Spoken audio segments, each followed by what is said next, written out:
রাধে রাধে বন্ধুরা, আমরা আজকে শিখব কিভাবে প্রপার পারফেক্ট ক্রিম ফ্রস্টিং করতে হয়। যারা বিগিনার তারা এই ভিডিওর মাধ্যমে শিখে নিতে পারে।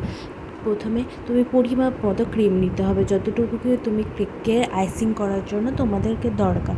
তারপরে নেওয়ার পরে একটা বোলের মধ্যে দিয়ে বিটার বা হ্যান্ড ব্লেন্ডার দিয়েও তোমরা বিট করতে পারো, তবে অনেকটা টাইম লাগে। তারপরে হ্যান্ড বিটার দিয়ে একই সাইড দিয়ে ঘোরাবে, উল্টোপাল্টাভাবে সাইড দিয়ে ঘোরালে কোনো দিন ক্রিম বিট হবে না। ক্রিমটা স্পিডে এরকমভাবে ঘোরানোর পরে আমি যেমন প্রসিডিওরে দেখাচ্ছি, কিছুক্ষণ পরে তোমরা দেখবে ক্রিমটা একটু স্টিফ হয়ে গেছে। বা ওভার বিটিং করবে না, ওভার বিটিং করলে ক্রিম নষ্ট হয়ে যাবে। আমি ভিডিওতে হয়তো ক্যামেরাতে ক্যাপচার করতে পারি না, উল্টে দেখবে ক্রিমটা আর বাটি থেকে পড়ছে না। তো এটা রেডি হয়ে যাওয়ার পরে তোমাদের যতটুকু ক্রিম আইসিংয়ের জন্য দরকার থাকবে ততটুকু ক্রিম তোমরা বাটিতে করে তুলে নিয়ে ক্রিমের আইসিংয়ের জন্য রেডি করবে। আর বাকি ক্রিমটা তোমরা সঙ্গে সঙ্গে ফ্রিজের মধ্যে রেখে দেবে।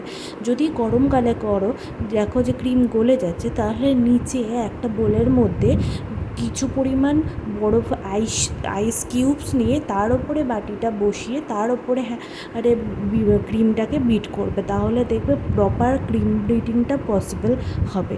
যদি এটা তোমাদের খুব হেল্পফুল লাগে, প্লিজ প্লিজ প্লিজ যারা নতুন শিখছো তাদের যদি কোনো রকম কোনো সমস্যা হয়ে থাকে, তারা আমাকে কমেন্ট সেকশনে কিন্তু জিজ্ঞাসা করতে পারো। আমি সবার কমেন্টের অ্যান্সার দেবো। যদি ভালো লেগে থাকে, এইটা আমি নতুন চ্যানেলটাকে শুরু করেছি, তোমরা আমাকে সাপোর্ট করো। আমি হেল্প করবো বেকিংয়ে, কতভাবে হেল্প করা যায় তোমাদেরকে।